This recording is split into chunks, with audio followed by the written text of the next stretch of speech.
प्रश्न किया है कि बलि प्रथा पर कुछ प्रकाश डाला जाए। बलि प्रथा जो है वो, मेरा उम्र लगभग 42-43 साल होने को है। 3 दिसंबर 1976 को मेरा जन्म हुआ है और 5वीं 6ठी क्लास में जब हम गए उस समय से दुर्गा पाठ हम ये करा रहे हैं। बहुत जगह देखते थे कि भाई बलि होता है, तो हम हर बार किताब में ही खोजते थे कि भाई बलि प्रथा के बारे में कहाँ लिखा हुआ है, लेकिन कहीं नहीं हमको मिला कि खस्सी का, बकरी का, मुर्गे का जो बलि है वो दिया जाए। लेकिन पता नहीं कहाँ से विडंबना आ गई। बलि दुर्गा पूजा मतलब बलि, निरीह प्राणियों की हत्या होती है, एक तरह से वो तड़पते हैं और उसको जो है हम मानते हैं कि दुर्गा जी प्रसन्न हो रही होंगी। माता जगन माता की वो भी तो संतान है, जगन माता के वो भी संतान हैं, तो हमको ये बताइए कि वो कैसे खुश रहेंगे? वो अपने बच्चों को तड़पता हुआ देख करके खुश कभी नहीं रह सकती हैं।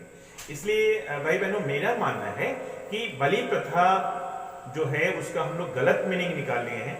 कहीं से विकृतियां आ गई होंगी, कहीं से विकृति आ गई होगी, कहीं से परंपरा चल पड़ी होगी और वो आज भी चल रही है और पता नहीं कब तक चलेगी। लेकिन हमारा और आपका कर्तव्य बनता है कि परंपराओं की तुलना में विवेक को महत्व दें।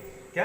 परंपराओं की तुलना में विवेक को महत्व दें। ठीक है, कभी परंपरा चल गई होगी, लेकिन आज अगर वो उचित नहीं है तो बलि प्रथा को बिल्कुल बंद कर देना चाहिए। और हम आपको ये बताएं कि किसी भी किताब में, चाहे दुर्गा सप्तशती का कोई भी किताब उठा लीजिए, मार्कंडेय पुराण उठा लीजिए, देवी भागवत उठा लीजिए, कहीं भी बलि प्रथा के बारे में ये नहीं लिखा हुआ है कि हाँ उसमें बकरी और निरीह प्राणियों की हत्या की जाए, कहीं नहीं लिखा हुआ है। दूसरा प्रश्न आता है कि क्या बेल का और धतुआ का और केले का फूल का बलि दिया जाए? तो उसमें भी मेरा ये कहना है भाई बहनों कि अगर मूर्ति पूजा हो रही है, अगर मंडप बना हुआ है, पंडाल बना हुआ है, मूर्ति वहां पर है, तो वहां तो ठीक है, बहुत सारा वेदी बनाइए और बहुत सारा उसका नियम है, पत्रिका लेखन होता है, जाके आमंत्रण देना होता है, बिल्व आमंत्रण उसको बोलते हैं। उसके बाद में फिर बहुत सारा विधि है, लेकिन घर में जब कर रहे हैं तो फिर उसकी भी कोई आवश्यकता नहीं है। हाँ, ज्यादा से ज्यादा आप ये कर सकते हैं कि खूब बढ़िया से आप अपना पाठ पूजा कीजिए और अंतिम दिन जिस दिन पूर्णाहुति होती है उस दिन एक नारियल लीजिए और माता रानी को खुश करने के लिए एक नारियल को फोड़ दीजिए। ठीक है ना?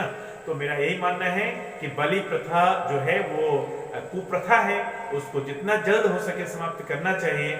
और बलि का मतलब ये नहीं होता है कि हम निरीह प्राणियों की हत्या करें। बलि का मतलब एक ही होता है कि हम हमारे अंदर जो दुर्गुण है, हमारे अंदर जो दोष है, दुर्गा जी की पूजा क्यों करते हैं? दुर्गा जी की पूजा इसी के लिए करते हैं कि अन्याय पर न्याय का विजय, सत्य पर ये असत्य पर सत्य का विजय।